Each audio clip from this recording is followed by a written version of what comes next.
And what have you learned about how childhood experiences shape who we become as adults? They're largely decisive. And this begins even before birth. So already the emotional states of the mother while carrying the baby will affect the child's brain development. What we have to nail down first is we're not blaming mothers here. They do their best. We're talking about the stress is acting on the pregnant woman. That's no fault of her own. But speaking of stress, when people are stressed, they release stress hormones, adrenaline and cortisol.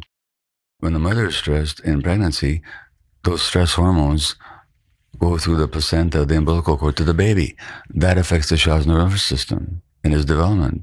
Cortisol has a huge impact on the development of important brain circuits.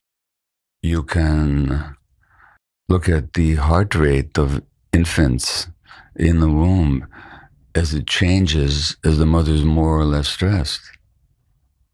So these are just physiological facts. So there was a study done after 9/11, after the tragedy of 9/11, women who were pregnant then and who suffered post-traumatic stress disorder in the third trimester of pregnancy as a result of 9/11, their infants had abnormal stress hormone levels a year later. Now, abnormal stress hormone levels have an impact on brain development and on physiology, and physiological health as well. So you can expect those kids, unless something's done to correct it, to face more challenges later on.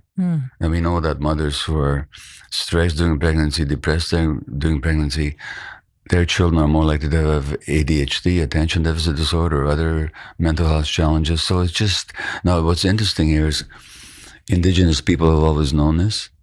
I was talking to a native group in British Columbia where I live, and this guy comes up to me and says, Doc, in our community, when a woman was pregnant, there was a rule that if you're stressed or upset, you were not permitted to go near them.